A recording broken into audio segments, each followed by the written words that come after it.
Quizá fue la descompostura de la máquina lo que me atrajo hasta aquí. Ya había entrado en esas pantanosas realidades donde el tiempo fluctuaba de una manera radical. Solo habría visitado lugares en el pasado, sitios de civilizaciones en las que en el presente no se habla. Pero en esta ocasión, aquel sitio no era conocido por mí. Sabía que algo le había pasado a la máquina para traerme hasta aquí. Lo más extraño fue el encuentro con aquellas entidades. Me habrían señalado, asentí con la cabeza, señalé al sol y les di una interpretación tan vívida de un trueno que los sobresaltó. Todos retrocedieron un paso más o menos e hicieron una reverencia. Entonces vino uno riéndose hacia mí, llevando una cadena de hermosas flores completamente nuevas para mí, y me las puso alrededor del cuello. La idea fue recibida con melodiosos aplausos, y luego todos corrían de un lado hacia otro en busca de flores, y riéndose me las arrojaban hasta que casi me asfixio con ellas, y así me condujeron más allá de la esfinge de mármol blanco, que parecía observarme todo el tiempo con una sonrisa ante mi asombro, hacia un enorme edificio gris de piedra. Mientras iba con ellos, el recuerdo de mis confiadas anticipaciones de una posteridad profundamente grave e intelectual vino a mi mente con una alegría irresistible. El edificio tenía una entrada enorme y era un conjunto de dimensiones colosales. Naturalmente, lo que más me ocupaba era la creciente multitud de gente pequeña y los grandes portales abiertos que se abrían ante mí, sombríos y misteriosos. Mi impresión general del mundo que veía sobre sus cabezas era un desierto enmarañado de hermosos arbustos y flores, un jardín descuidado durante mucho tiempo y sin embargo sin malezas. Vi varias espigas altas de extrañas flores blancas que medían quizás un pie a través de la extensión de los pétalos. Crecieron esparcidos, como si fueran salvajes, entre los arbustos, pero como digo, no los examiné de cerca en ese momento. La máquina del tiempo quedó desierta sobre el césped. El arco de la entrada estaba ricamente tallado, pero naturalmente no observé el tallado muy cerca, aunque me pareció ver sugerencias de antiguas decoraciones fenicias cuando pasé, y me llamó la atención que estaban muy rotas y desgastadas por el clima. Varias personas más brillantemente vestidas me recibieron en la puerta, y así entramos yo, vestido con ropas sucias del siglo XIX, con un aspecto bastante grotesco, adornado con guirnaldas de flores y rodeado por una masa arremolinada de túnicas brillantes y de colores suaves y resplandecientes túnicas blancas. Entre las mesas había esparcidos un gran número de cojines. Sobre estos se sentaron mis conductores, haciéndome señas para que hiciera lo mismo. Con una falta de ceremonia comenzaron a comer la fruta con las manos, arrojándose cáscaras y tallos y demás en las aberturas redondas de los lados de las mesas. No me resistía a seguir su ejemplo, porque tenía sed y hambre. Mientras lo hacía, inspeccioné el salón a mi antojo, y quizás lo que más me llamó la atención fue su aspecto ruinoso. Las vidrieras, que mostraban solo un patrón geométrico, estaban rotas en muchos lugares, y las cortinas que colgaban del extremo inferior estaban llenas de polvo. Y me llamó la atención que la esquina de la mesa de mármol cerca de mí estaba fracturada. Sin embargo, el efecto general era extremadamente rico y pintoresco. Había tal vez un par de cientos de personas cenando en el salón, y la mayoría de ellos, sentándose lo más cerca posible de mí, me miraban con interés. Sus ojos brillaron sobre la fruta que estaba comiendo. Todos estaban vestidos con el mismo material suave, pero fuerte y sedoso.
último encuentro con aquellos seres de otra dimensión parecía corroborar el funcionamiento de la máquina, pero no era el destino que yo había programado.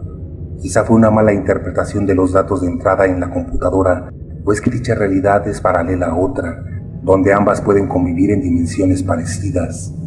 Lo más extraño es que esto no me había pasado en mis otros viajes, donde el destino fue el correcto y los datos apenas fueron corroborados, lo que me hizo confiar de más en la máquina. Una vez con estos seres, mi encuentro tendría que llevarse a cabo. Decidí llevar mi intento decidido de aprender el habla de estos nuevos hombres. Claramente eso era lo siguiente que había que hacer. Las frutas que me ofrecieron parecían algo conveniente para comenzar, y sosteniendo una de ellas comencé una serie de sonidos y gestos interrogativos. Tuve algunas dificultades considerables para transmitir mi significado. Al principio, mis esfuerzos se encontraron con una mirada de sorpresa o una risa inextinguible, pero luego una pequeña criatura rubia pareció captar mi intención y repitió un nombre. Tuvieron que parlotear y explicar el asunto extensamente, y mis primeros intentos de hacer los pequeños y exquisitos sonidos de su idioma causaron una inmensa cantidad de diversión genuina, aunque descortés. Sin embargo, me sentí como un maestro de escuela entre niños, y persistí, y pronto tuve una veintena de sustantivos al menos a mi disposición, y luego llegué a los pronombres demostrativos, e incluso el verbo comer, pero era un trabajo lento, y los seres pronto se cansaron y querían alejarse de mis interrogatorios. Nunca conocí gente más indolente o más fácil de fatigar. Pronto descubrí algo extraño acerca de mis anfitriones, y fue su falta de interés. Venían a mí con ansiosos gritos de asombro, como niños, pero como niños. Pronto dejaban de examinarme y se alejaban. Terminada la cena y mis inicios conversionales, noté por primera vez que casi todos los que me habían rodeado al principio se habían ido.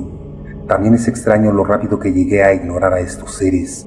Salí a través del portal al mundo iluminado por el sol nuevamente tan pronto como mi hambre estuvo satisfecha. Continuamente me encontraba con más de estos hombres del futuro, que me seguían a cierta distancia, charlaban y se reían de mí, y después de sonreír y gesticular amistosamente, me dejaban de nuevo a mi suerte. La calma de la tarde estaba sobre este mundo cuando salí del gran salón, y la escena estaba iluminada por el cálido resplandor del sol poniente. Al principio las cosas eran muy confusas, todo era completamente diferente del mundo que había conocido, incluso las flores. El gran edificio que había dejado estaba situado en la ladera de un amplio valle fluvial, pero el río se había desplazado, quizás una milla de su posición actual. Mientras caminaba, buscaba cada impresión que pudiera ayudar a explicar la condición del ruinoso esplendor en que me encontraba en este mundo, por lo ruinoso que era. Un poco más arriba de la colina, por ejemplo, había un gran montón de granito, unido por masas de aluminio, un vasto laberinto de paredes escarpadas y montones desmoronados, en medio de los cuales había montones espesos de plantas muy hermosas parecidas a pagodas, posiblemente ortigas, pero maravillosamente teñidas de marrón alrededor de las hojas. Evidentemente, eran los restos abandonados de una gran estructura. No pude determinar con qué fin fue construida. Fue aquí donde estaba destinado, en una fecha posterior, a tener una experiencia muy extraña, al principio indicio de un descubrimiento aún más extraño.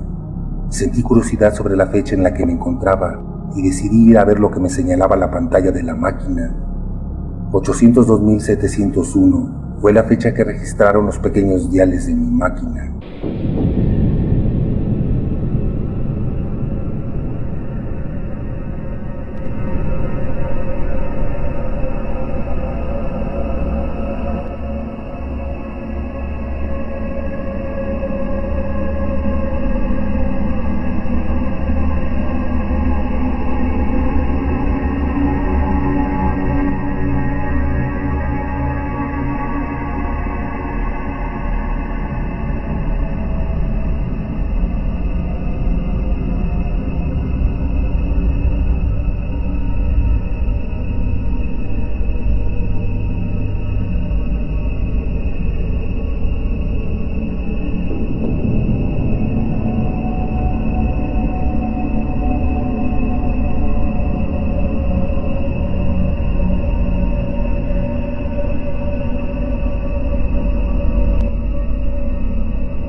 Mientras estaba allí reflexionando sobre este triunfo demasiado perfecto del hombre, la luna llena, amarilla y opaca, surgió de un desbordamiento de luz plateada en el noreste.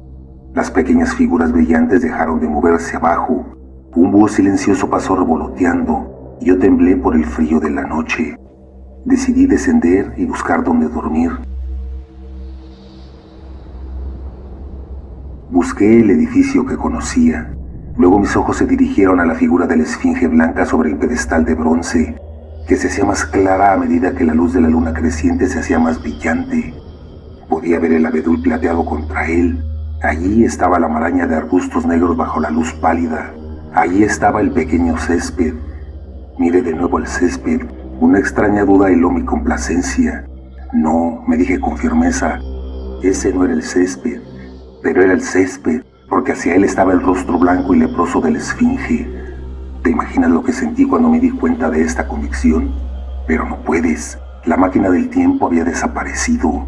De inmediato, como un latigazo en la cara, surgió la posibilidad de perder mi propiedad, de quedar indefenso en este extraño mundo nuevo. El simple pensamiento de ello era una sensación física real.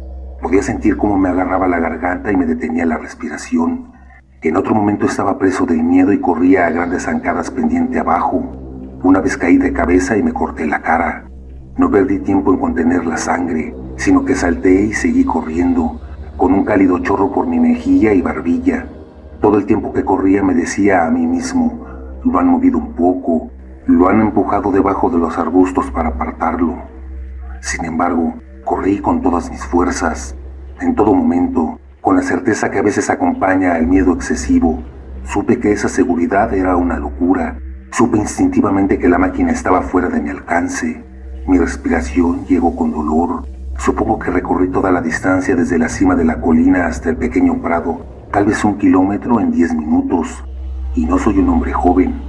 Maldije en voz alta mientras corría, por mi confiada locura al abandonar la máquina, desperdiciando así buen aliento. Lloré en voz alta y nadie respondió. Ninguna criatura parecía moverse en este mundo iluminado por la luna.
Cuando llegué al césped, mis peores temores se hicieron realidad. No se veía ni rastro de aquella cosa. Me sentí débil y frío cuando encaré el espacio vacío entre la maraña negra de arbustos. Corrí alrededor de él furiosamente, como si la cosa pudiera estar escondida en un rincón, y luego me detuve bruscamente, agarrándome el pelo con las manos. Sobre mí se alzaba la esfinge, sobre el pedestal de bronce blanca, brillante, leprosa a la luz de la luna creciente. Pareció sonreír burlándose de mi consternación. Podría haberme consolado imaginando que aquellas personas me habrían puesto el mecanismo en algún refugio, si no hubiera estado seguro de su insuficiencia física e intelectual. Esto es lo que me consternó, la sensación de algún poder hasta entonces insospechado, por cuya intervención mi invento había desaparecido. A menos que alguna otra época hubiera producido su duplicado exacto, la máquina no podría haberse movido en el tiempo. La fijación de las palancas impidió que alguien las manipulara de esta manera cuando las quitaron. Se habían movido y estaba escondido sobre el espacio, pero entonces, ¿dónde podría estar? Creo que debía haber tenido una especie de frenesí. Recuerdo haber entrado y salido violentamente entre los arbustos iluminados por la luna que rodean la esfinge y asusté a un animal blanco que en la penumbra tomé por un pequeño ciervo. También recuerdo, tarde esa noche, golpear los arbustos con el puño cerrado hasta que mis nudillos quedaron cortados y sangrando por las ramas rotas. Luego, sollozando y delirando en mi angustia mental, bajé el gran edificio de piedra. El gran salón estaba oscuro, silencioso y desierto. Me resbalé en el suelo irregular y caí sobre una de las mesas, casi rompiéndome la espinilla. Encendí una cerilla y pasé junto a las cortinas polvorientas de las que ya he hablado. Allí encontré un segundo gran salón cubierto de cojines, sobre el cual, tal vez, dormían unas 20 personas. No tengo duda de que mi segunda aparición les pareció bastante extraña, saliendo repentinamente de la silenciosa oscuridad con ruidos inarticulados, y el chisporroteo y el destello de una cerilla, pero se habían olvidado de las cerillas. ¿Dónde está mi máquina del tiempo?, les reclamé, llorando como un niño enojado, imponiéndoles las manos y sacudiéndolas juntas. Debió de resultarles muy extraño. Algunos se rieron, la mayoría parecía terriblemente asustada. Cuando los vi a mi alrededor, se me ocurrió que estaba haciendo la tontería que era imposible hacer dadas las circunstancias al tratar de revivir la sensación de miedo. Pues razonando por su comportamiento diurno, pensé que había que olvidar el miedo.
El paisaje era brumoso y vago. Todavía estaba en la ladera sobre lo que ahora se levanta esta casa, y el arcén se alzaba sobre mí gris y oscuro. Vi árboles que crecían y cambiaban como bocanadas de vapor, ahora marrones, ahora verdes. Crecieron, se extendieron, temblaron y fallecieron. Vi enormes edificios levantarse tenues y hermosos y pasar como sueños. Toda la superficie de la tierra parecía cambiada, derritiéndose y fluyéndose bajo mis ojos. Las manecillas sobre los diales que registraban mi velocidad corrían más y más rápido. Enseguida noté que el cinturón solar se balanceaba hacia arriba y hacia abajo, de solsticio a solsticio, en 1 minuto o menos, y que en consecuencia mi paso era de más de 1 año por minuto, y minuto a minuto la nieve blanca brilló por todo el mundo y se desvaneció, y fue seguida por el breve y brillante verde de la primavera.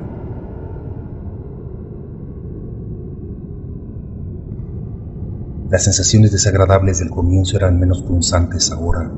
Se fundieron por fin en una especie de júbilo histérico.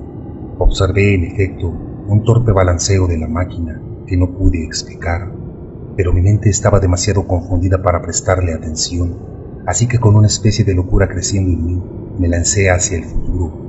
Al principio apenas pensé en parar, apenas pensé en otra cosa que no fueran estas nuevas sensaciones, pero pronto creció en mi mente una nueva serie de impresiones, cierta curiosidad y con ello cierto temor, hasta que por fin se apoderaron de mí por completo. Qué extraños desarrollos de la humanidad, qué maravillosos avances sobre nuestra civilización rudimentaria, pensé podría no aparecer cuando llegué a mirar de cerca el mundo oscuro y esquivo que corría y fluctuaba ante mis ojos, y una gran y espléndida arquitectura que se levantaba a mi alrededor, más maciza que cualquier edificio de nuestro propio tiempo, y sin embargo, como parecía, construida de luz tenue y niebla. Vi un verde más rico fluir por la ladera y permanecer allí, sin ningún intermedio invernal.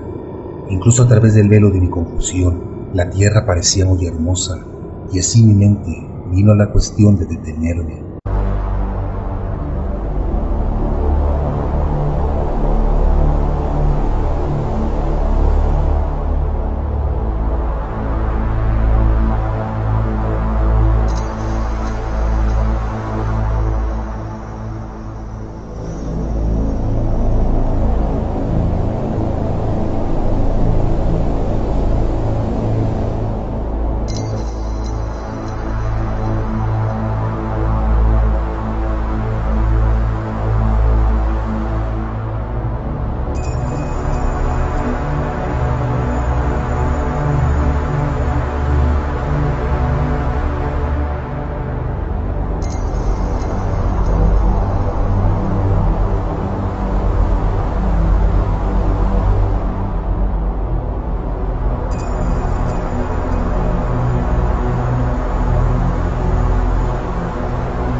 El riesgo peculiar residía en la posibilidad de que encontrara alguna sustancia en el espacio que yo, la máquina, ocupaba.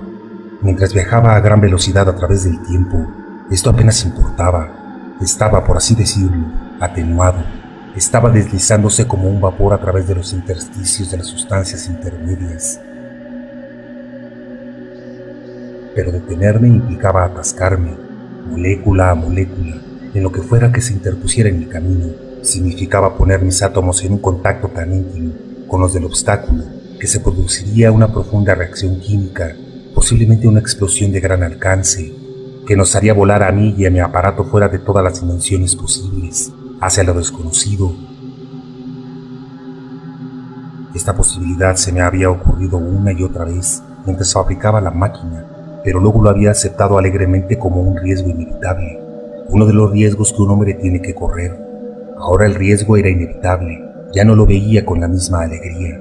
El caso es que, insensiblemente, la absoluta extrañeza de todo, las enfermizas sacudidas y balanceos de la máquina, sobre todo, la sensación de caída prolongada, me habían trastornado absolutamente los nervios. Me dije a mí mismo que nunca podía parar, y con una ráfaga de petulancia resolví parar inmediatamente. Como un tonto impaciente, tiré de la palanca, e incontinentemente la cosa se tambaleó, y yo fui lanzado cabeza por los aires. Hubo el sonido de un trueno en mis oídos. Puede que me haya quedado estupefacto por un momento.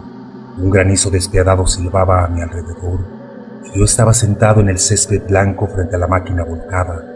Todo seguía pareciendo gris, pero luego noté que la confusión en mis oídos había desaparecido. Miré a mi alrededor. Estaba en lo que parecía ser un pequeño césped en un jardín, rodeado de arbustos, y noté que sus flores malva y púrpura caían en una lluvia bajo el golpe de los granizos.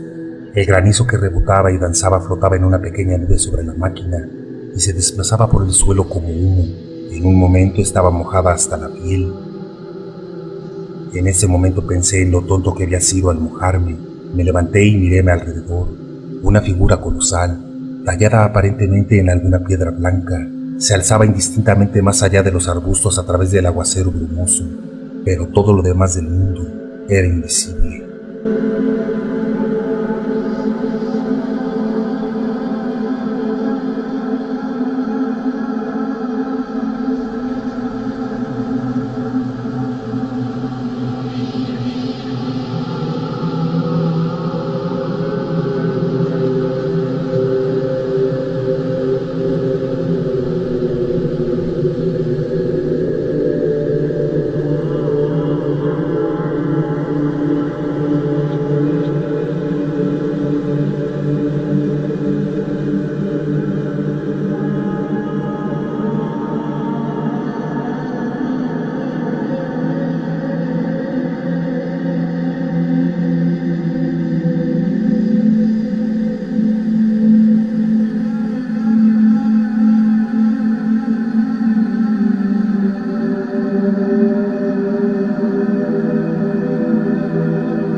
Mis sensaciones serían difíciles de describir. A medida que las columnas de granizo se hacían más delgadas y una figura más blanca claramente. Era muy grande, porque un abedul plateado tocaba su hombro. Era de mármol blanco, con la forma de una esfinge alada, pero las alas, en lugar de llevarlas verticalmente a los lados, estaban extendidas de modo que parecían flotar.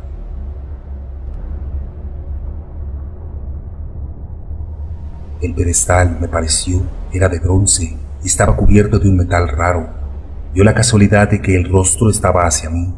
Los ojos ciegos parecían mirarme. Había la débil sombra de una sonrisa en los labios.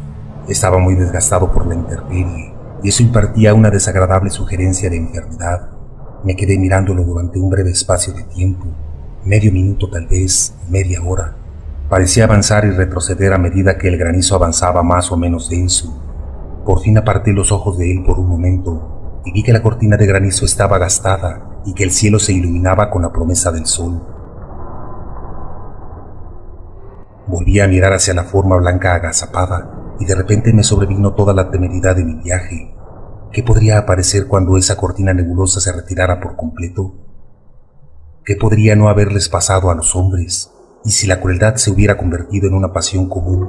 ¿Qué pasaría si en ese intervalo la raza hubiera perdido su esencia y se hubiera convertido en algo inhumano, antipático y abrumadoramente poderoso? Podría parecer un animal salvaje del viejo mundo, solo que lo más espantoso y repugnante para nuestra semejanza común, una criatura asquerosa a la que matar de inmediato.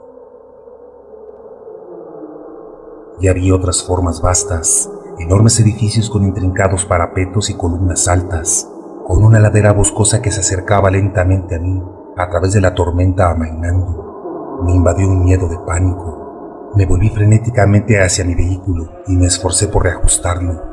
Mientras lo hacía, los rayos del sol atravesaron la tormenta.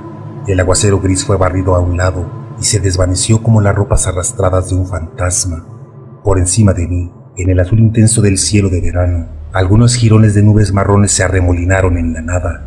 Los grandes edificios a mi alrededor se desataban claros y distintos, brillando con la humedad de la tormenta y resultados en blanco por las piedras de granizo sin derretir, apiladas a lo largo de sus cursos.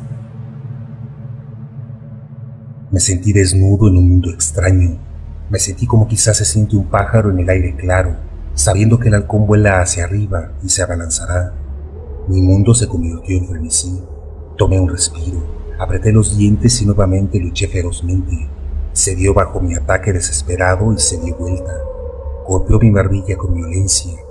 Con una mano en la silla y la otra en la palanca, me quedé jadeando pensadamente en la actitud de volver a manejar, recordando que ese sitio en la misteriosa Antártida, quizá yo era el único que había visto aquel mundo desconocido y del que no se habla jamás en los libros de historia y enciclopedias.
Habría puesto ya atención en las dimensiones en las que me podría trasladar. Las leyes de la física en algunas ocasiones pueden fallar debido al cambio extremo de realidades.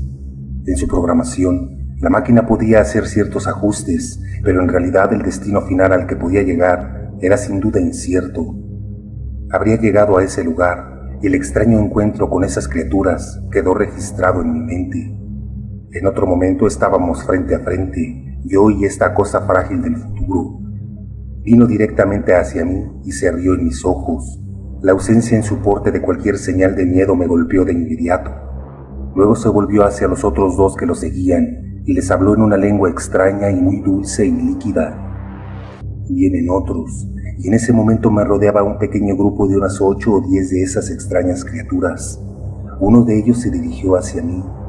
Se me ocurrió curiosamente que mi voz era demasiado áspera y profunda para ellos, así que negué con la cabeza y señalándome las orejas, la volví a sacudir. Dio un paso adelante, vaciló y luego me tocó la mano. Entonces sentí otros pequeños tentáculos suaves sobre mi espalda y hombros. Querían asegurarse de que yo era real.